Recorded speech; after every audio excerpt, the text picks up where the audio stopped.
പ്രാർത്ഥനയോടുകൂടി ഇന്നത്തെ ദൈവവചന ധ്യാനം ആരംഭിക്കാം. ദൈവത്തിൻ്റെ പരിശുദ്ധാത്മാവ് ഞങ്ങളിലേക്ക് ഇറങ്ങി വരണമേ എന്ന് ഞങ്ങളെ പ്രാർത്ഥിക്കുന്നു. കർത്താവെ, അടിയൻ്റെ വായ തുറന്നു തരണമേ. നീ തരുന്ന വാക്കുകളും നീ തരുന്ന വചനങ്ങളും പ്രഘോഷിക്കുവാൻ ശക്തി തരണമേ. നിൻ്റെ ആത്മാവ് അടിയനിൽ പ്രവർത്തിക്കണമേ. ആഴമായ അർത്ഥതലങ്ങളിലേക്ക് ദൈവത്തിൻ്റെ പരിശുദ്ധാത്മാവ് ഞങ്ങളെ കൂട്ടിക്കൊണ്ടു പോകണമേ.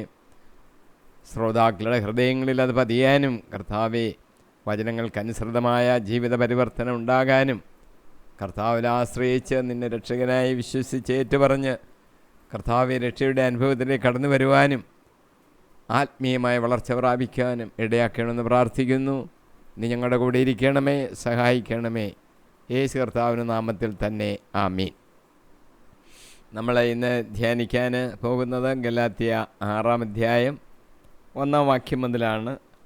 ഞാൻ 1-ാമത്തെ വാക്യം ഒന്ന് വായിക്കുന്നു. സഹോദരരെ, ഒരുവൻ എന്തെങ്കിലും തെറ്റിലകപ്പെട്ടാൽ ആത്മീയരായ നിങ്ങൾ സൗമ്യതയോടെ അവനെ വീണ്ടെടുക്കുവീൻ. നിങ്ങളും പ്രലോഭിതരാകാതിരിക്കാൻ ശ്രദ്ധിച്ചു കൊള്ളുവീൻ.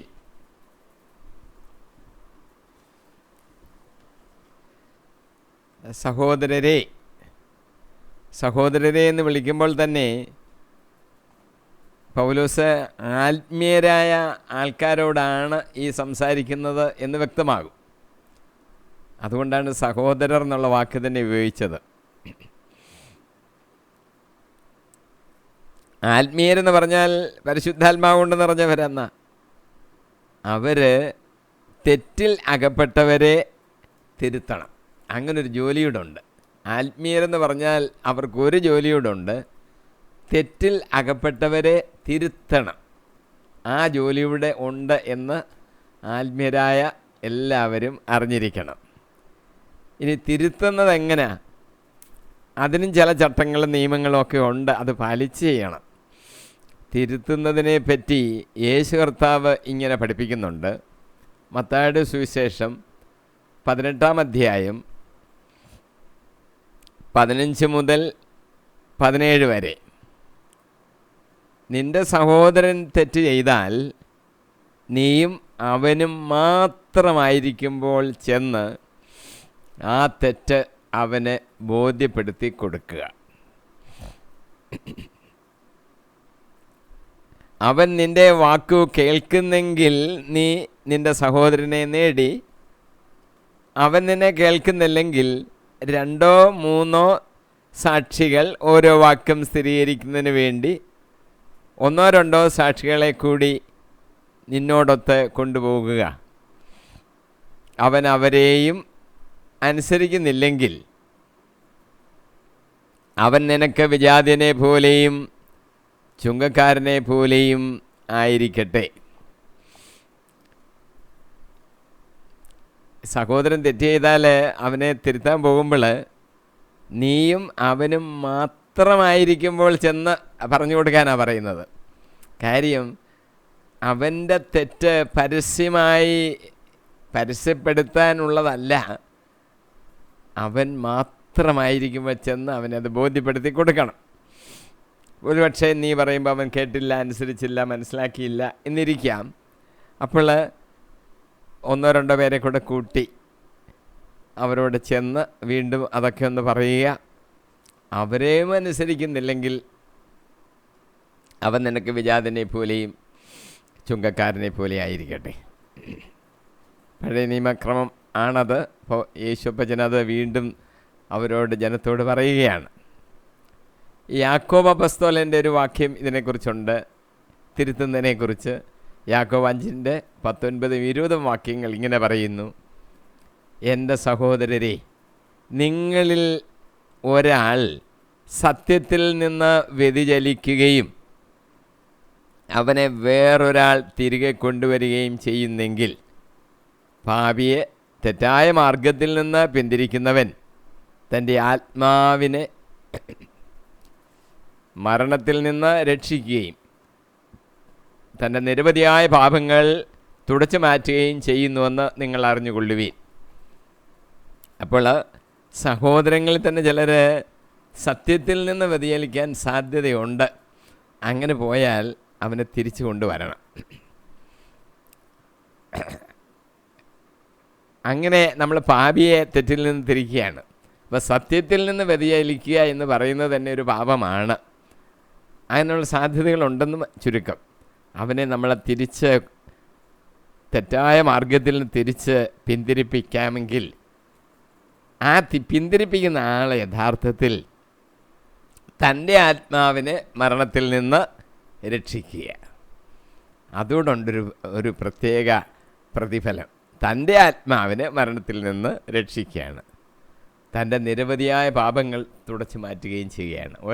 ഒരു പാപിയെ തിരുത്തി രക്ഷയുടെ അനുഭവത്തിലേക്ക് കൊണ്ടുവന്നാൽ സ്വന്തം രക്ഷയുടെ ഉറപ്പിക്കുകയാണെന്ന് ഓർത്തോണം. ഇവിടെ സഹോദരരെന്ന് പറയുന്നത് ആത്മീയ സഹോദരരെയാണ്.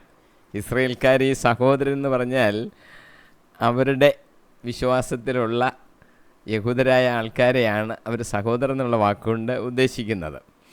മത്തായിയുടെ സുവിശേഷം 23-ാം അധ്യായം 8 യേശു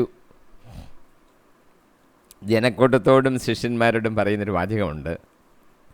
നിങ്ങൾ റബ്ബി എന്ന് വിളിക്കപ്പെടരുത്, എന്തെന്നാൽ നിങ്ങൾക്ക് ഒരു ഗുരുവേ ഉള്ളൂ, നിങ്ങളെല്ലാവരും സഹോദരങ്ങളാണ്. നിങ്ങൾ എല്ലാവരും സഹോദരങ്ങളാണ്. ലൂക്കോസിൻ്റെ സുവിശേഷം 8:21 യേശു ഇങ്ങനെ പറഞ്ഞിരിക്കുന്നു. ആരാണ് എൻ്റെ അമ്മയും സഹോദരന്മാരും? അത് പറയുകയാണ്, ദൈവവചനം ശ്രവിക്കുകയും അതനുസരിച്ച് പ്രവർത്തിക്കുകയും ചെയ്യുന്നവരാണ് എൻ്റെ അമ്മയും സഹോദരന്മാരും. അപ്പം സഹോദരൻ, അമ്മ, ഈ വാക്കിന് അർഹരാകുന്നത് ആരാണ്?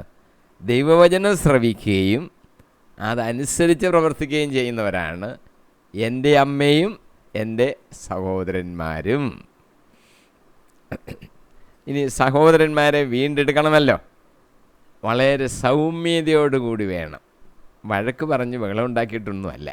സൗമ്യതയോടുകൂടി വേണം സഹോദരനെ വീണ്ടെടുക്കേണ്ടത്. സുഭാഷിതങ്ങൾ 17:9 തെറ്റ് പൊറുക്കുന്നവൻ സ്നേഹം നേടുന്നു, കുറ്റപ്പെടുത്തിക്കൊണ്ടേയിരിക്കുന്നവൻ സ്നേഹിതനെ പിണക്കി അകറ്റുന്നു. നമ്മളോടൊരാൾ തെറ്റ് ചെയ്താലേ നമ്മൾ പൊറുക്കാമെങ്കിൽ സ്നേഹം ഉണ്ടാകുകയാണ്. അതേ സമയത്ത് നമ്മളങ്ങ് കുറ്റം പറഞ്ഞുകൊണ്ടിരുന്നാൽ ആ പണ്ടത്തെ സ്നേഹിതൻ ഇപ്പോൾ അങ്ങ് പിണങ്ങിപ്പോകുകയേ ഉള്ളൂ. ആ സ്നേഹിതൻ തന്നെ അങ്ങ് അകന്ന് പോകും. അതുകൊണ്ട് നമ്മൾ വളരെ സൗമ്യമായിട്ട് വേണം ഇവരോട് ഇടപെടാൻ.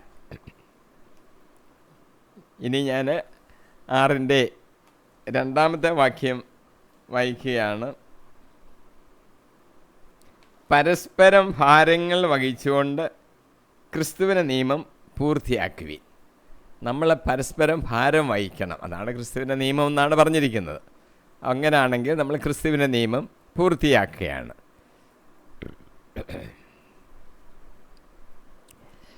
മോശയുടെ നിയമത്തിൽ നിന്നും നാം സ്വതന്ത്രരാക്കപ്പെട്ടിരിക്കുകയാണ്. നാം ക്രിസ്തുവിൻ്റെ നിയമത്തിന് ഇപ്പോൾ അധീനരാണ്. 1 കൊരിന്ത്യർ 9-ാം അധ്യായം 21-ാം വാക്യം, നാം ക്രിസ്തുവിൻ്റെ നിയമത്തിന് അധീനരാണ്. അങ്ങനെയാണെങ്കിൽ നാം ക്രിസ്തുവിൻ്റെ അടിമയാണെന്ന് പറയാം. മക്കളാണെന്ന് പറയാം, പക്ഷേ ഈ ഒരു അർത്ഥത്തിൽ നാം ക്രിസ്തുവിൻ്റെ അടിമയാണ്. 1 കൊരിന്ത്യർ 7:22 എന്ന് പറഞ്ഞാൽ ക്രിസ്ത്യൻ കൽപ്പനകളെല്ലാം നമ്മൾ അനുസരിക്കേണ്ടവരാണ്, അങ്ങനെ ജീവിക്കണം. ഇനി ക്രിസ്തുവിൻ്റെ നിയമം എന്ന് വെച്ചാൽ ജീവാത്മാവിൻ്റെ നിയമത്തിനെക്കുറിച്ചാണ് ക്രിസ്തുവിൻ്റെ നിയമം എന്ന് പറയുന്നത്. റോമർ 8:2 അത് സൂചിപ്പിച്ചിട്ടുണ്ട്. അങ്ങനെയാണെങ്കിൽ ജീവാത്മാവിൻ്റെ നിയമം എന്ന് പറഞ്ഞാൽ എന്താണ്? അത് സ്നേഹത്തിൻ്റെ നിയമം തന്നെ. അപ്പോൾ സഹോദര്യ സ്നേഹത്തോടുകൂടി പരസ്പരം ഭാരങ്ങൾ വഹിക്കുവാൻ ക്രിസ്തു വിശ്വാസികൾ കടപ്പെട്ടിരിക്കുന്നു. പരസ്പരം ഭാരങ്ങൾ വഹിക്കാൻ. അതാണല്ലോ പറഞ്ഞിരിക്കുന്നത്, ഭാരങ്ങൾ പരസ്പരം വഹിക്കണം. അതിനുള്ള കടമ നമ്മൾക്ക് ഉണ്ട്. ഭാരങ്ങൾ വഹിക്കണമെന്ന് സൂചിപ്പിക്കുന്ന വേറെ ധാരാളം ദൈവവചനങ്ങൾ നമുക്ക് ബൈബിളിൽ കാണുവാൻ സാധിക്കും. അവസാന വിധിയെക്കുറിച്ച് യേശു കർത്താവ് ഇങ്ങനെ പറഞ്ഞിട്ടുണ്ട്. മത്തായി 28 അധ്യായം 34, 35, 36 വാക്യങ്ങൾ. അനന്തരം രാജാവ് തൻ്റെ വലത്തുഭാഗത്തുള്ളവരോട് അരുളി ചെയ്യും, എൻ്റെ പിതാവിനാൽ അനുഗ്രഹിക്കപ്പെട്ടവരെ വരുവീൻ, ലോകസ്ഥാപനം മുതൽ നിങ്ങൾക്കായി സജ്ജമാക്കിയിരിക്കുന്ന രാജ്യം അവകാശപ്പെടുത്തുവീൻ. എന്തെന്നാൽ എനിക്ക് വിശന്നു, നിങ്ങൾ ഭക്ഷിക്കാൻ തന്നു. എനിക്ക് ദാഹിച്ചു, നിങ്ങൾ കുടിക്കാൻ തന്നു. ഞാൻ പരദേശിയായിരുന്നു, നിങ്ങൾ എന്നെ സ്വീകരിച്ചു.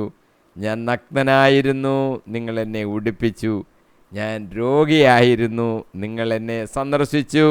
ഞാൻ കാരാഗൃഹത്തിലായിരുന്നു, നിങ്ങൾ എൻ്റെ അടുത്ത് വന്നു.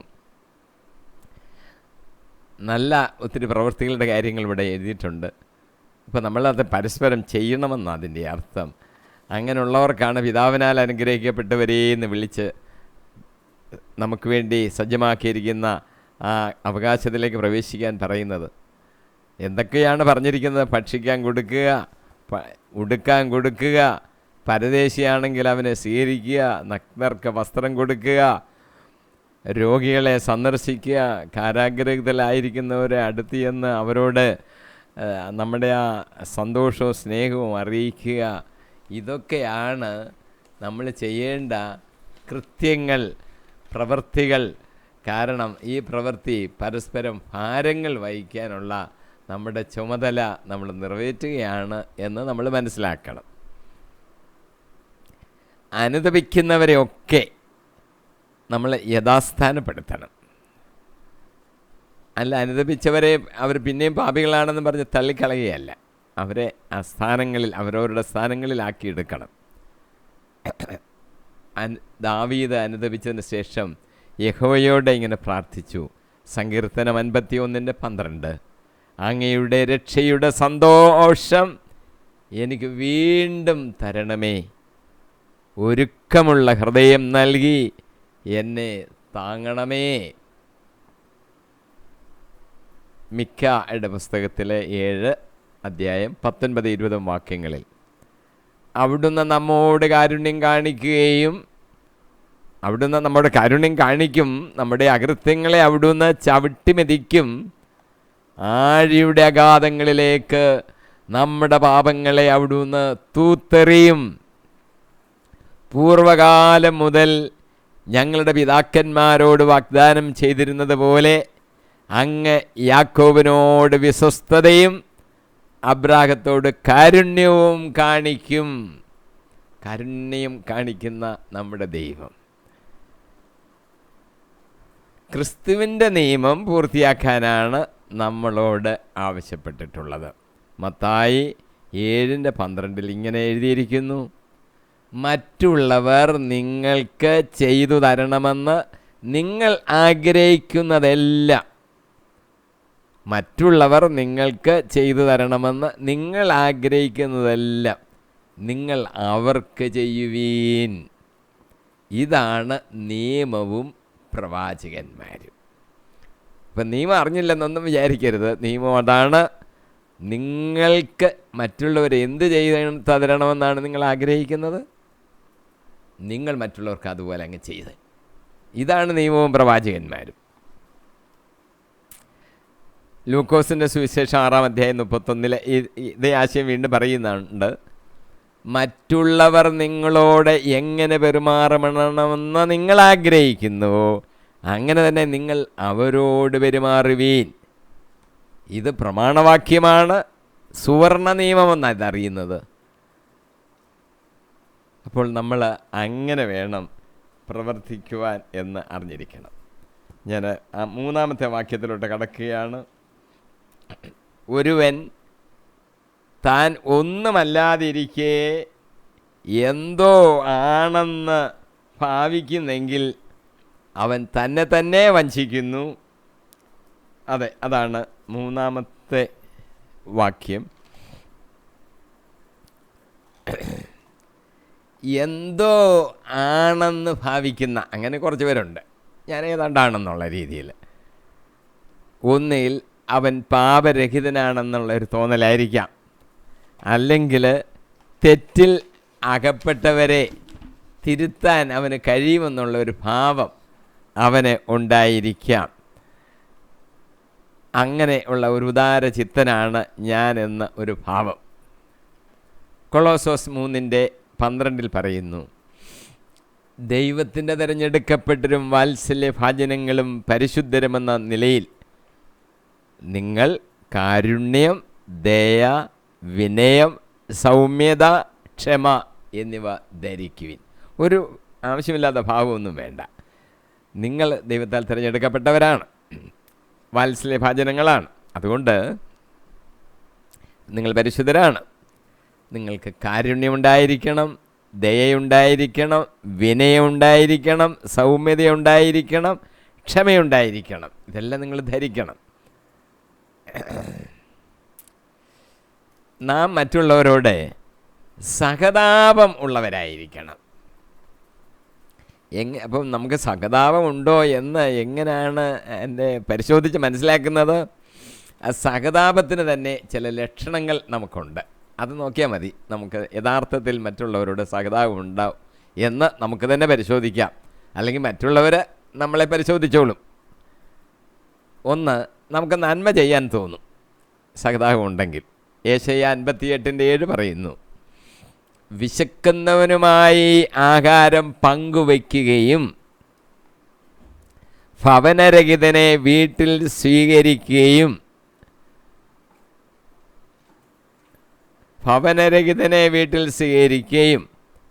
നഗ്നനെ ഉടുപ്പിക്കുകയും സ്വന്തക്കാരിൽ നിന്ന് ഒഴിഞ്ഞു മാറാതിരിക്കുകയും ചെയ്യുന്നതല്ലേ അത്? സഹതാപം കാണിക്കുന്നത് അങ്ങനെയൊക്കെയാണ്. വേറൊരു ലക്ഷണം, കൊടുക്കുന്നതാണ് പ്രധാന സംഗതി, ശ്രേഷ്ഠകരം എന്നുള്ള കാര്യം അനുഭവിച്ച് മനസ്സിലാക്കിക്കോണം. അപ്പോസ്തല പ്രവൃത്തികൾ 20:35 പൗലോസ് ഒരു കാര്യം എഴുതിയിരിക്കുന്നു, ഇങ്ങനെ അധ്വാനിച്ചുകൊണ്ട് ബലഹീനരെ സഹായിക്കണമെന്ന് കാണിക്കാൻ എല്ലാ കാര്യങ്ങളിലും നിങ്ങൾക്ക് ഞാൻ മാതൃക നൽകിയിട്ടുണ്ട്. സ്വീകരിക്കുന്നതിനേക്കാൾ കൊടുക്കുന്നതാണ് ശ്രേയസ്കരമെന്ന് പറഞ്ഞ കർത്താവായ യേശുവിൻ്റെ വാക്കുകൾ നിങ്ങളെ ഞാൻ അനുസ്മരിപ്പിക്കുന്നു. പൗലോസ് എഫേസോസുകാരോട് വിടവാങ്ങൽ പ്രസംഗം നടത്തിയപ്പോൾ പറഞ്ഞ വാചകമാണ്. ശ്രദ്ധിച്ചോണം. പൗലോസ് മറ്റുള്ളവരെ സഹായിക്കാൻ കൈകൾ കൊണ്ട് അധ്വാനിച്ചു. അധ്വാനിക്കുന്ന ഒന്നും മാനക്കേടല്ല. അധ്വാനിച്ചതിൻ്റെ ഉദ്ദേശശുദ്ധി എന്തുമായിരുന്നു?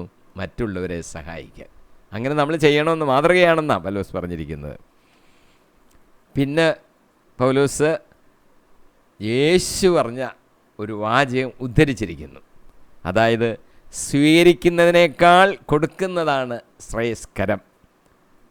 യേശു കർത്താവ് പറഞ്ഞ വാചകമാണെന്നാണ് പൗലോസ് എഴുതിയിരിക്കുന്നത്. ഈ അർത്ഥമുള്ള ധാരാളം ആശയങ്ങളും വാക്കുകളും യേശു പറഞ്ഞതായിട്ട് പുതിയ നിയമത്തിൽ നമുക്ക് കാണുവാൻ സാധിക്കും, സുവിശേഷങ്ങളിൽ കാണുവാൻ സാധിക്കും. പക്ഷേ ഇതേ വാചകം, ഇങ്ങനെ ഒരു വാചകം യേശു കർത്താവ് പറഞ്ഞതായിട്ട് സുവിശേഷങ്ങളിൽ കാണുന്നില്ല. പക്ഷേ പൗലോസ് അത് പറഞ്ഞിരിക്കുന്നു, യേശു കർത്താവ് പറഞ്ഞ വാചകമാണെന്ന്. അപ്പോൾ യേശു കർത്താവ് അത് പറഞ്ഞിട്ടുണ്ട് എന്ന് നമുക്ക് പൂർണ്ണമായിട്ടും വിശ്വസിക്കാം. കൊടുക്കുന്നതാ ഇങ്ങോട്ട് വാങ്ങിക്കുന്നതിനെക്കാട്ടിൽ ശ്രേഷ്ഠകരം. അത് നമ്മൾ ഓർത്തോണം. നമ്മുടെ ഒരു തത്വമായിരിക്കണം അത്. ഇങ്ങോട്ട് കിട്ടണം കിട്ടണം കിട്ടണം എന്നുള്ള ആഗ്രഹമല്ല വേണ്ടത്. കൊടുക്കണം കൊടുക്കണം കൊടുക്കണം എന്ന് നമ്മൾ മനസ്സിൽ ഉറപ്പിക്കണം. അതാണ് ശ്രേയസ്കരം. കർത്താവ് പറഞ്ഞ കാര്യമാണ്. മൂന്നാമത്, നമുക്ക് മറ്റുള്ളവരുടെ സഹതാപം ഉണ്ടോ എന്ന് ഉള്ളതിൻ്റെ ലക്ഷണം, നമ്മൾ മറ്റുള്ളവരുടെ ഭാരം ചുമക്കാൻ തയ്യാറാകണം. റോമർ 15:1 പൗലോസ് പറയുന്നു, ബലമുള്ളവരായ നാം ദുർബലരുടെ പോരായ്മകൾ സഹിക്കുകയാണ് വേണ്ടത്, നമ്മെ തന്നെ പ്രീതിപ്പെടുത്തുകയല്ല. നാം നമ്മളങ്ങ് വിചാരിക്കാം നമ്മൾ ബലവാന്മാരാണെന്ന്. മറ്റുള്ളവർ ദുർബലരായിരിക്കും അല്ലേ? എങ്കിൽ അവരെ നമ്മൾ അവരുടെ ബലഹീനതകൾ നമ്മൾ സഹിക്കുകയാണ് വേണ്ടത്. നമുക്ക് അനുകമ്പയുണ്ടായിരിക്കണം. എബ്രായ ലേഖനം 13:3 പറയുന്നു, തടവുകാരോട് നിങ്ങളും അവരോടൊപ്പം തടവിലാണെന്ന പോലെ പെരുമാറുവീൻ. നിങ്ങൾക്കും ഒരു ശരീരമുള്ളതുകൊണ്ട് പീഡിപ്പിക്കപ്പെടുന്നവരോട് പരിഗണന കാണിക്കുവീൻ. പീഡിപ്പിക്കപ്പെടുന്ന ധാരാളമുണ്ട്, അവരോട് നമ്മൾ പരിഗണന കാണിക്കണം. അതിനെ നമ്മളെ പ്രേരിപ്പിക്കുന്ന ഒരു വലിയൊരു ശക്തിയാണ്. നമുക്ക് ശരീരമുണ്ട്, നമുക്കും പലപ്പോഴും പീഡകളൊക്കെ സഹിക്കേണ്ടി വരും. ശരീരത്തിൽ പീഡകൾ, വേദനകൾ, മറ്റുള്ളവർ നമ്മളെ പീഡിപ്പിക്കുന്നത്. അപ്പോൾ നമുക്ക് അനുഭവത്തിൽ നിന്ന് മനസ്സിലാകും, അയ്യോ മറ്റുള്ളവരും സഹിക്കുന്നത് എന്നെപ്പോലെ അവരും വേദനപ്പെടുകയാണല്ലോ. ആ ഒരു അനുകമ്പ നമുക്ക് അവരോട് ഉണ്ടായിരിക്കണം. നമുക്കും ശരീരം ഉണ്ടല്ലോ. വേറെ ലക്ഷണം, സങ്കടപ്പെടുന്നവരെ ചെന്ന് കാണണം, സന്ദർശിക്കണം. യാക്കോബ് അപ്പോസ്തലൻ 1:27, പിതാവായ ദൈവത്തിൻ്റെ മുമ്പിൽ പരിശുദ്ധവും നിഷ്കളങ്കവുമായ ഭക്തി ഇതാണ്, അനാഥരുടെയും വിധവകളുടെയും ഞെരുക്കങ്ങളിൽ അവരുടെ സഹായത്തിന് എത്തുക. ലോകത്തിൻ്റെ കളങ്കമില്ലാതെ തന്നെ കാത്തു സൂക്ഷിക്കുക. പലരും ഭക്തിയുണ്ടെന്നൊക്കെ പറയും. എങ്ങനെ ഏതാണ്ടൊക്കെ ചൊല്ലി തീർക്കുന്നതിൽ അവർ ഭക്തി കാണിക്കുന്നത്. അപ്പോൾ യാക്കോബ് അപ്പോസ്തലൻ പറയുന്നു, ഈ ഭക്തി എന്നൊക്കെ പറയുന്നത് അനാഥരുടെയും വിധവകളുടെയും ഞെരുക്കങ്ങളിൽ അവരുടെ സഹായത്തിനെത്തുക എന്നുള്ളതാണ് ഭക്തി. അല്ല ഭക്തിയുണ്ടെന്ന് വെറുതെ പറഞ്ഞിട്ട് കാര്യം ഇല്ല. അവരുടെ സഹായത്തിന് എത്തുക. താൻ എന്തോ ആണെന്ന് ഭാവിക്കരുതെന്നാണല്ലോ ഈ വാക്യത്തിൽ പറഞ്ഞിരിക്കുന്നത്. നമുക്ക് യഥാർത്ഥത്തിൽ എന്താ ഭാവമാണ് ഉണ്ടായിരിക്കേണ്ടത്? അത് യേശുക്രിസ്തുവിൻ്റെ മനോഭാവം നമുക്ക് ഉണ്ടായിരിക്കണം. യേശുക്രിസ്തു മനസ്സലിവ്, സൗമ്യത, താഴ്മ, ദീർഘക്ഷമ, ക്രൂശിച്ചവർക്ക് വേണ്ടി പ്രാർത്ഥിക്കുന്നത്, നന്മ ചെയ്യുന്നത്, രോഗികളെ സൗഖ്യമാക്കുന്നത്, ഭാരം ചുമക്കുന്നത്, മറ്റുള്ളവരെ സ്നേഹിക്കുന്നത് എന്നിവയെല്ലാം യേശുവിൽ നമുക്ക് കാണുവാൻ സാധിക്കും. ഈ ഒരു മനോഭാവമാണ് നമുക്ക് ഉണ്ടായിരിക്കേണ്ടത്. 6-ാം അധ്യായത്തിലെ 4-ാം വാക്യത്തിലോട്ട് കയറുകയാണ്. എന്നാൽ ഓരോ വ്യക്തിയും സ്വന്തം ചെയ്തികൾ വിലയിരുത്തട്ടെ, അപ്പോൾ അഭിമാനിക്കാനുള്ള വക അവനിൽ തന്നെ ആയിരിക്കും, മറ്റുള്ളവരിൽ ആയിരിക്കുക ഇല്ല. സ്വയം ഒന്ന് നോക്കാനാണ് പറഞ്ഞിരിക്കുന്നത്. സ്വന്തം ചെയ്തികൾ വിലയിരുത്തണം അവരോരോ. മറ്റുള്ളവരുടെ കാര്യം അങ്ങ് പറഞ്ഞുകൊണ്ടിരുന്നാൽ പോരാ. നമ്മുടെ കാര്യം നമ്മളെങ്ങനെ ആയിരിക്കുന്നു എന്ന് നമ്മൾ ഇടയ്ക്കിടയ്ക്ക് പരിശോധിക്കണം. സുഭാഷിതങ്ങളിൽ 3:7 പറയുന്നു, ജ്ഞാനി എന്ന് സ്വയം ഭാവിക്കരുത്, കർത്താവിനെ ഭയപ്പെട്ട് തിന്മയിൽ നിന്ന് അകന്നു മാറുക. തിന്മയിൽ നിന്ന് അകന്നു മാറണം. അതിന് പ്രേരകമാകുന്ന ശക്തി നമ്മൾ കർത്താവിനെ ഭയപ്പെടണം. ഞാൻ മോഷ്ടിച്ചാൽ എനിക്ക് അടി കിട്ടും, എന്നെ പോലീസുകാർ പിടിക്കും, ആ ഭയം അല്ല നമ്മളെ ഈ മോഷണത്തിൽ നിന്ന് മാറ്റി നിർത്തേണ്ടത്. കർത്താവിനെ ഭയക്കണം. അപ്പോൾ നമ്മൾ പാപത്തിൽ വീഴാതെ ഇങ്ങനെ രക്ഷിക്കപ്പെടും. അങ്ങനെ കർത്താവിനെ ഭയപ്പെട്ട് തിന്മയിൽ നിന്ന് അകന്നു മാറുക. സുഭാഷിതങ്ങൾ 26:12 പറയുന്നു, ജ്ഞാനി എന്ന് ഭാവിക്കുന്നവനേക്കാൾ ഭോഷന് കൂടുതൽ പ്രതീക്ഷിക്കുക വകയുണ്ട്. സ്വയം ഞാനങ്ങ് ജ്ഞാനിയാണെന്നങ്ങ് ഭാവിക്കരുത്. അതിനേക്കാട്ട് പ്രതീക്ഷിക്കുക വകയുള്ളത് ഈ ഭോഷനാണ്. അവനറിയത്തില്ലെന്നേലും അവൻ്റെ ഒരു ബോധം അവനുണ്ടായിരിക്കും. അവന് കൂടുതൽ പ്രതീക്ഷിക്കുക വകയുണ്ട്. യെശയ്യാ 5:21 പറയുന്നു, തന്നെ ജ്ഞാനി എന്നും സൂക്ഷ്മബുദ്ധി എന്നും കരുതുന്നവന് ദുരിതം. അങ്ങനെ അങ്ങ് ഭാവിക്കരുത്. സങ്കീർത്തനം 49:6-7 വാക്യങ്ങളിൽ പറയുന്നു, അവർ തങ്ങളുടെ ധനത്തിൽ ആശ്രയിക്കുകയും സമ്പത്തിൽ അഹങ്കരിക്കുകയും ചെയ്യുന്നു. തന്നെ തന്നെ വീണ്ടെടുക്കാനോ സ്വന്തം ജീവൻ്റെ വില ദൈവത്തിന് കൊടുക്കാനോ ആർക്കും കഴിയുകയില്ല. തന്നെ തന്നെ വീണ്ടെടുക്കാമെന്നൊക്കെ നമ്മൾ വിചാരിക്കേണ്ട, അതൊന്നും നമുക്ക് സാധ്യമുള്ള കാര്യമല്ല. നമ്മുടെ ജീവൻ്റെ വില കൊടുക്കാനും നമുക്ക് സാധ്യമല്ല. വീണ്ടെടുക്കുന്നത് ക്രിസ്തുവാണ്. അതിന് നമ്മൾ വിട്ടുകൊടുക്കണം. അല്ല, ഞാൻ സ്വയം ഏതാണ്ട് ചെയ്ത് എന്നെ തന്നെ അങ്ങ് വീണ്ടെടുത്ത് സ്വർഗത്തിലോട്ട് പോകാമെന്നൊന്നും നമ്മൾ ഭാവിക്കരുത്. നമ്മളെ വീണ്ടെടുക്കുന്നവൻ യേശു ക്രിസ്തു, അവനാണ് വീണ്ടെടുപ്പുകാരൻ. സ്വയ അജ്ഞതയുണ്ട് ചിലർക്ക്, അത് പല ദോഷങ്ങൾ ചെയ്യും. അത് നമ്മളെ വഞ്ചിക്കും. യെശയ്യാ 44:20 പറയുന്നു, അവർ വെണ്ണീർ ഭുജിക്കുന്നു, അവൻ്റെ വഞ്ചിക്കപ്പെട്ട ഹൃദയം അവനെ വഴിതെറ്റിക്കുന്നു. തന്നെ തന്നെ സ്വതന്ത്രനാക്കാനോ തൻ്റെ വലത്ത് കൈയിൽ കാപട്യമല്ലേ കുടികൊള്ളുന്നത് എന്ന് ചിന്തിക്കാനോ അവന് കഴിയുന്നില്ല. അവൻ സ്വയം അജ്ഞനായിരിക്കുകയാണ്. രണ്ടാമതൊരു കാര്യം, അങ്ങനെയുള്ളവർ ബോധമില്ലാതെ പ്രവർത്തിക്കുന്നത്. ഹോശിയ 7:11-12 വാക്യങ്ങളിൽ, ബുദ്ധിയും വിവേകവും ഇല്ലാത്ത മാടപ്രാവിന് തുല്യമാണ് എഫ്രായീം. അവൻ ഈജിപ്റ്റിനെ സഹായത്തിന് വിളിക്കുന്നു, അസിറിയായിൽ അഭയം തേടുന്നു. എഫ്രായീം എന്താ ചെയ്യുന്നത്? ഈജിപ്റ്റിനെ അഭയം തേടുന്നത്. സഹായത്തിന് വിളിക്കുക ഈജിപ്റ്റിനെ, അസിറിയായിൽ ചെന്ന് അഭയം തേടുക. എടാ, വിളിക്കാനും എന്നെ സഹായിക്കണമേ എന്ന് പ്രാർത്ഥിക്കാനും നമുക്കൊരു യഹോവയായ ദൈവമുണ്ട്. അവനോട് ചോദിക്കുന്നില്ല, ഈജിപ്തുകാരോട് സഹായം ചോദിക്കുകയാണ്. അസിറിയായിൽ ചെന്ന് അഭയം തേടുകയാണ് എഫ്രായീം. ഇങ്ങനെ നമുക്ക് സംഭവിക്കരുത്.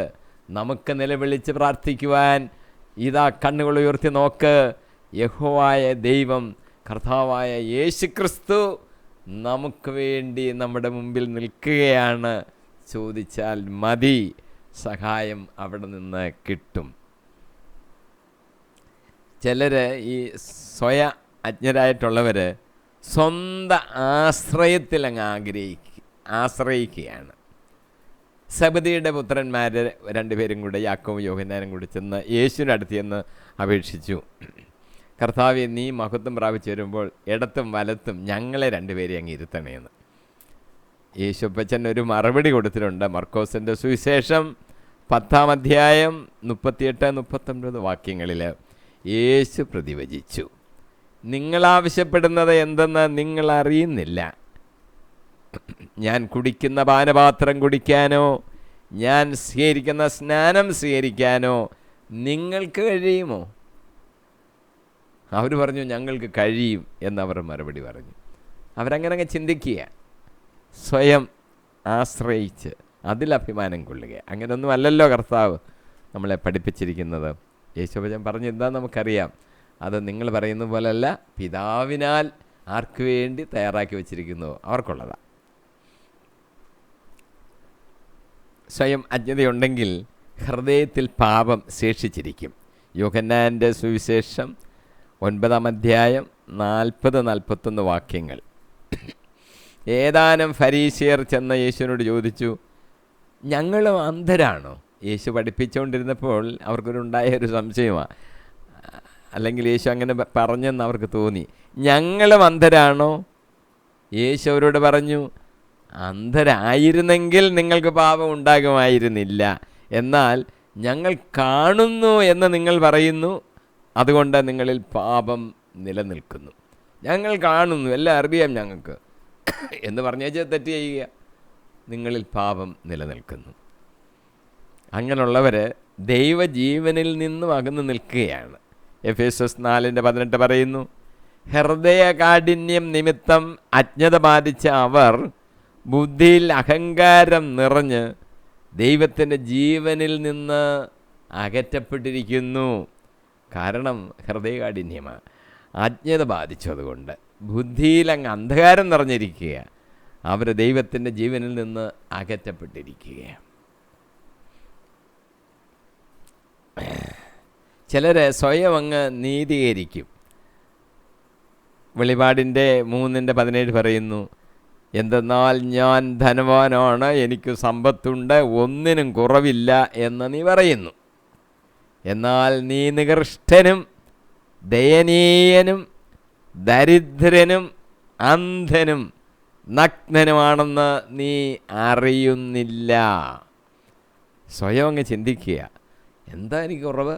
വലിയ സമ്പത്തുണ്ടല്ലോ, ഒന്നിനും കുറവില്ല എന്ന് പറഞ്ഞങ്ങ് മനസ്സിൽ ആ രീതിയിൽ അങ്ങ് ചിന്തിച്ച് ആഹ്ലാദിക്കുകയാണ്. നമ്മൾ സ്വയം മനസ്സിലാക്കണം, നികൃഷ്ടനാണ്, ദയനീയനാണ്, ദരിദ്രനാണ്, അന്ധനാണ്, നഗ്നനാണ്. നീ ആ കാര്യം പോലും അറിയുന്നില്ല. ആത്മപ്രശംസ അത് നന്നുള്ളതല്ല. സുഭാഷിതങ്ങൾ 25:14 പറയുന്നു, കൊടുത്ത ദാനത്തെക്കുറിച്ച് വമ്പ് പറയുന്നവൻ മഴ തരാത്ത മേഘങ്ങളും കാറ്റും പോലെയാണ്. കൊടുത്തു എന്നങ്ങ് പറയും. 5 രൂപയായിരിക്കും കൊടുത്തത്, അതങ്ങ് പറഞ്ഞു നടക്കുക, വമ്പ് പറയും. ഇത് മഴ തരാത്ത മേഘങ്ങൾ പോലെ, കാറ്റ് പോലെ തന്നെ മഴ തരത്തില്ല, അങ്ങ് അടിച്ചുകൊണ്ടിരിക്കും. സുഭാഷിതങ്ങൾ 27:1-2 പറയുന്നു, നാളെ ചൊല്ലി അഹങ്കരിക്കേണ്ട, ഒരു ദിവസം കൊണ്ട് എന്ത് സംഭവിക്കുമെന്ന് നീ അറിയുന്നില്ല. ആത്മപ്രശംസ ചെയ്യരുത്, മറ്റുള്ളവർ നിന്നെ പ്രശംസിക്കട്ടെ. എല്ലാം ഉണ്ട്, ഞാനങ്ങ് ഇതാണെന്നൊന്നും അങ്ങനൊന്നും പറഞ്ഞു കളയരുത്. എന്തെങ്കിലും നമ്മളെക്കുറിച്ച് പറയാനുണ്ടെങ്കിൽ അത് മറ്റുള്ളവർ പറയട്ടെ. ചില മിഥ്യാബോധങ്ങൾ മനുഷ്യരുടെ തലച്ചോറിലുണ്ട്. സാധാരണയായി കണ്ടുവരുന്ന ചില മിഥ്യാബോധങ്ങൾ എന്തൊക്കെയാണെന്ന് ഒന്ന് നോക്കാം. ചിലർ വിചാരിക്കും പാപം ജീവിത പൂർണ്ണതയിലേക്ക് നയിക്കും. അതാണ് ചിലരുടെ ചിന്ത. ജീവിതത്തിൻ്റെ പൂർണ്ണത ലഭിക്കും ഈ പാപമൊക്കെ ചെയ്താൽ മതി എന്നാണ് ചിലർ ചിന്തിക്കുന്നത്. ഉൽപ്പത്തി പുസ്തകം 3:6-7 ആ വൃക്ഷത്തിൻ്റെ പഴം ആസാദ്യവും കണ്ണിന് കൗതുകകരവും അറിവേകാൻ കഴിയും എന്നതിനാൽ അഭികാമ്യവും ആണെന്ന് കണ്ട് അവൾ അത് പറിച്ചു തിന്നു, ഭർത്താവിനും കൊടുത്തു, അവനും തിന്നു. ഉടനെ ഇരുവരുടെയും കണ്ണുകൾ തുറന്നു, തങ്ങൾ നഗ്നരാണെന്ന് അവർ അറിഞ്ഞു. അത്തിയിലകൾ കൂട്ടിത്തുന്നി അവർ അരക്കച്ച ഉണ്ടാക്കി.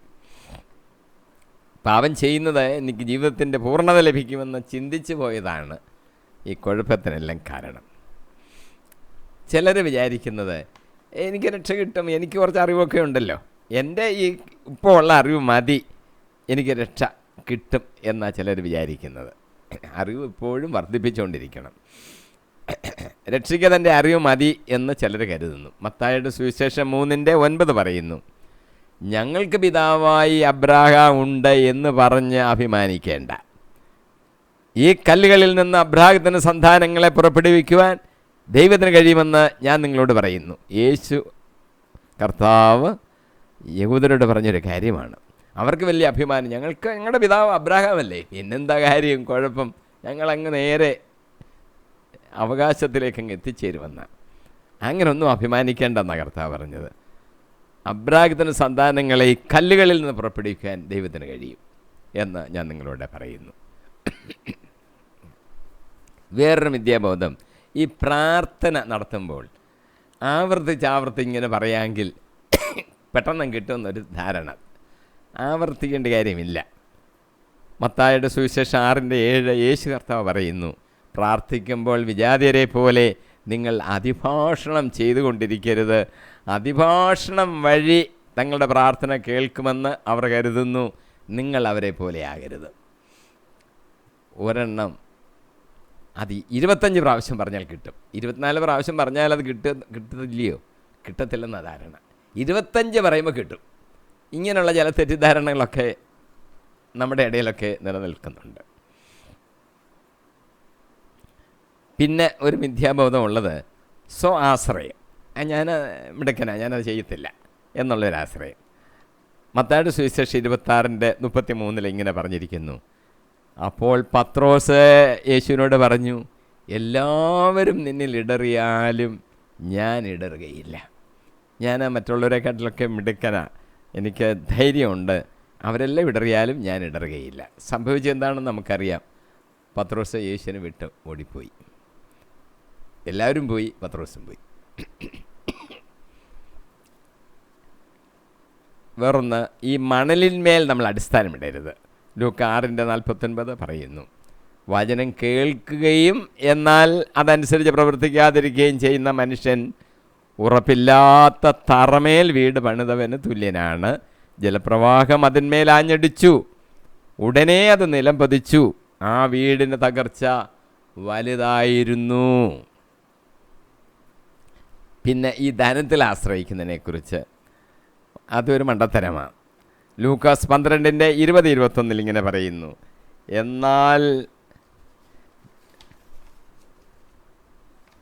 എന്നാൽ ദൈവം അവനോട് പറയുന്നു, ഭോഷ, ഒരു ധനവാനോട് പറയുകയാണ്, ഭോഷ, ഈ രാത്രി നിന്റെ ആത്മാവിനെ നിന്നിൽ നിന്ന് ആവശ്യപ്പെടും. അപ്പോൾ നീ ഒരുക്കി വച്ചിരിക്കുന്നവ ആരുടേതാകും? ഇതുപോലെ ആണ് ദൈവസന്നിധിയിൽ സമ്പന്നനാകാതെ തനിക്ക് വേണ്ടി സമ്പത്ത് ശേഖരിച്ച് വയ്ക്കുന്നവനും. നമ്മുടെ സമ്പത്ത് ദൈവസന്നിധിയിൽ വേണം ശേഖരിച്ച് വെക്കുവാൻ. ഇങ്ങനെ കൂട്ടിക്കൂട്ടി വെച്ചിട്ട് യാതൊരു അർത്ഥവുമില്ല. ആത്മാവിന് പകരം നീ എന്ത് കൊടുക്കും? ഇതാ യേശു ചോദിക്കുന്നത്. ഈ പ്രായോഗികമായിട്ട് തന്നെ നമുക്കറിയാം, ചില ആൾക്കാർ അങ്ങ് കൂട്ടി വെക്കും, കോടാനുകോടി അങ്ങ് കൂട്ടി വെക്കും. മക്കൾക്ക് ഇരിക്കട്ടെന്ന് അവർ വിചാരിക്കുന്നുണ്ടായിരിക്കാം. പക്ഷേ മക്കൾ അതനുഭവിക്കുമോ? അവർക്ക് വേണ്ടാന്നും പറഞ്ഞവരങ്ങ് പോവുകയാണ് പലയിടത്തും കാണുന്നത്. ഞങ്ങൾക്കിങ്ങോട്ട് തിരിച്ചു വരാൻ വയ്യ, വേണ്ട, കൂട്ടി വെക്കും. ആരനുഭവിക്കും എന്ന് പോലും അറിയുന്നില്ല. ചിലർക്ക് ഉള്ളൊരു മിഥ്യാബോധം വിഗ്രഹങ്ങളെക്കുറിച്ചാണ്. അതിന് എന്തോ ഒരു ശക്തിയുണ്ട്, ദൈവത്വമുണ്ടെന്ന് പലരും വിചാരിക്കുന്നുണ്ട്. അപ്പോസ്തലപ്രവൃത്തികൾ 17:29 നമ്മളെ ഇങ്ങനെ പഠിപ്പിക്കുന്നു, നാം ദൈവത്തിൻ്റെ സന്താനങ്ങളാകയാൽ മനുഷ്യൻ്റെ ഭാവനയും ശില്പവിദ്യയും ചേർന്ന് സ്വർണത്തിലും വെള്ളിയിലും കല്ലിലും കൊത്തിയെടുക്കുന്ന പ്രതിമ പോലെയാണ് ദൈവരൂപമെന്ന് വിചാരിക്കരുത്. വിഗ്രഹങ്ങളടുത്ത് പോയി പ്രാർത്ഥിച്ചിട്ട് യാതൊരു കാര്യമില്ല, അതിൻ്റെ അത് ദൈവത്വമില്ല എന്ന് നമ്മൾ മനസ്സിലാക്കണം. ചിലർ വിചാരിക്കും, ഇപ്പോഴും ഞാൻ ആത്മീയ തലത്തിലോട്ട് തിരിയുന്നില്ല, ഇനി എനിക്കതിന് സമയം വേറെ ധാരാളം ഉണ്ടല്ലോ, അന്നേരം ഞാനങ്ങ് ചെയ്തോളാം എന്ന് വിചാരിക്കുന്നവരുണ്ട്.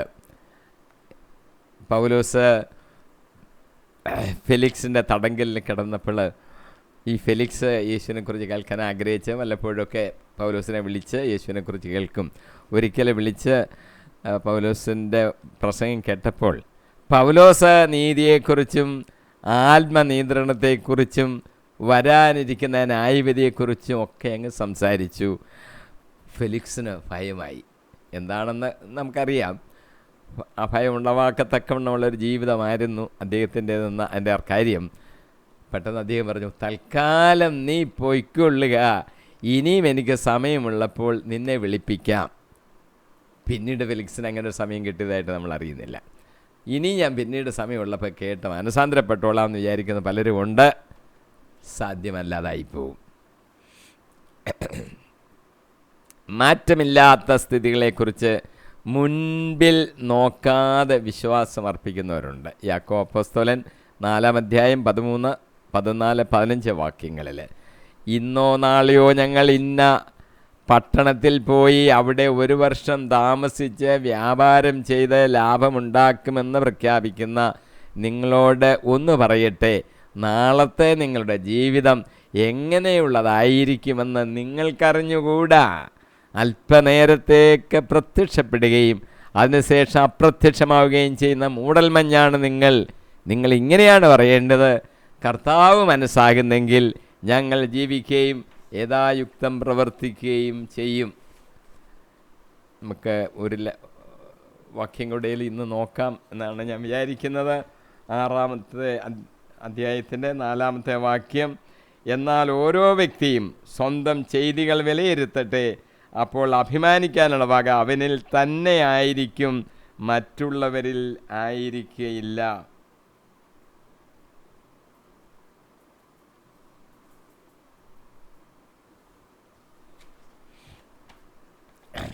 നാം സ്വയം ഒന്ന് പരിശോധിക്കണം. അതുകൊണ്ട് പല പ്രയോജനങ്ങളുമുണ്ട്. വിലാപങ്ങളുടെ പുസ്തകത്തിലെ 3:40 ഇങ്ങനെ പറയുന്നു, നമുക്ക് നമ്മുടെ വഴികൾ സൂക്ഷ്മമായി പരിശോധിക്കുകയും കർത്താവിങ്കലേക്ക് തിരികുകയും ചെയ്യാം. യേശു കർത്താവ് നമ്മളോട് പറയുന്നു, മത്തായി 7:5, കപടനാട്യക്കാരാ, ആദ്യം സ്വന്തം കണ്ണിൽ നിന്ന് തടിക്കഷണം എടുത്തു മാറ്റുക, അപ്പോൾ സഹോദരൻ്റെ കണ്ണിലെ കരട് എടുത്തു കളയാൻ നിനക്ക് കാഴ്ച ലഭിക്കും. കർത്താവിൻ്റെ അപ്പം ഭക്ഷിക്കുകയും പാത്രത്തിൽ നിന്ന് പാനം ചെയ്യുകയും ചെയ്യുന്നതിനെക്കുറിച്ചും ഇങ്ങനെ ഒരു നിർദ്ദേശമുണ്ട്. 1 കൊരിന്ത്യർ 11 28-29 വാക്യങ്ങൾ. അതിനാൽ ഓരോരുത്തരും ആത്മശോധന ചെയ്യുന്നതിന് ശേഷം ഈ അപ്പം ഭക്ഷിക്കുകയും പാത്രത്തിൽ നിന്ന് പാനം ചെയ്യുകയും ചെയ്യട്ടെ.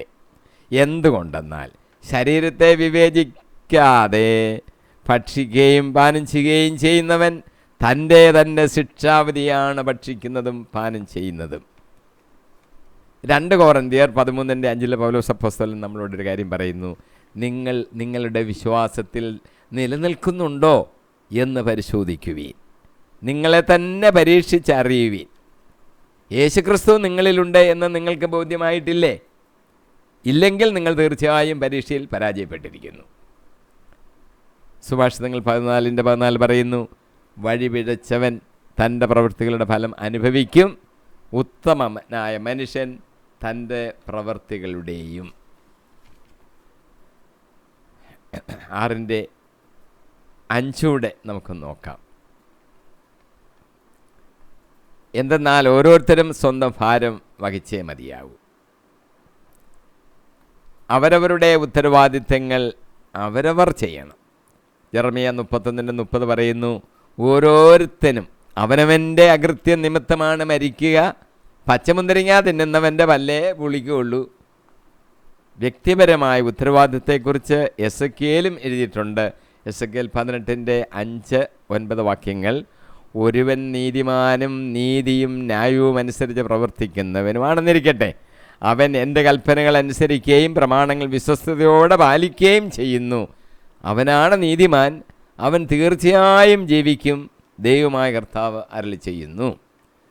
എസെക്കിയേലിൻ്റെ 18:10-13 വാക്യങ്ങളിലും ഈ ആശയമുണ്ട്. എന്നാൽ അവന് കൊള്ളക്കാരനും കൊലപാതകയുമായ ഒരു പുത്രനുണ്ടെന്നിരിക്കട്ടെ, അവൻ പലിശ വാങ്ങുകയും ലാഭമെടുക്കുകയും ചെയ്യുന്നവനായിരിക്കാം. അങ്ങനെയെങ്കിൽ അവൻ ജീവിക്കുമോ? ഇല്ല. ഈ മ്ലേച്ഛതകളൊക്കെ പ്രവർത്തിച്ചതുകൊണ്ട് അവൻ തീർച്ചയായും മരിക്കും, അവൻ്റെ രക്തം അവൻ്റെ മേൽ തന്നെ പതിക്കും. സമയമാകുന്നതുകൊണ്ട് ഞാൻ നിർത്തുകയാണ്. ഇന്ന് നമ്മൾ ഗലാത്യർ 6:1-5 വരെയുള്ള വാക്യങ്ങളാണ് ധ്യാനിച്ചത്. സഹോദരെ എങ്ങനെ നമ്മൾ വീണ്ടെടുക്കണമെന്ന് നാം ചിന്തിച്ചു. പരസ്പരം ഭാരങ്ങൾ വഹിക്കേണ്ടതാണെന്ന് നമ്മൾ മനസ്സിലാക്കി. അനുദപിക്കുന്നവരെ യഥാസ്ഥാനപ്പെടുത്തണം. ഞാൻ എന്തോ ആണെന്നൊരു ഭാവം നമ്മളിൽ ഉണ്ടാകരുത് എന്ന് മനസ്സിലാക്കി നമുക്ക് മറ്റുള്ളവരുടെ സഹതാപം ഉണ്ടായിരിക്കണം. നമുക്കുണ്ടാകേണ്ട സഹതാപത്തിൻ്റെ ലക്ഷണങ്ങൾ എന്താണെന്ന് നമ്മൾ പഠിച്ചു. അപ്പോൾ ഇനിയും നമുക്ക് നമ്മളെ തന്നെ ഒന്ന് പരിശോധിച്ച് നോക്കണം. ദൈവം നമ്മളെ മുന്നോട്ട് നയിക്കട്ടെ. 121 എപ്പിസോഡിൽ ഗലാത്യർ 6 വാക്യം മുതൽ നമുക്ക് ധ്യാനിക്കാം. പരിശുദ്ധാത്മാവ് നമ്മളെ നയിക്കട്ടെ. യേശു കർത്താവിൻ്റെ നാമത്തിൽ തന്നെ ആമീൻ.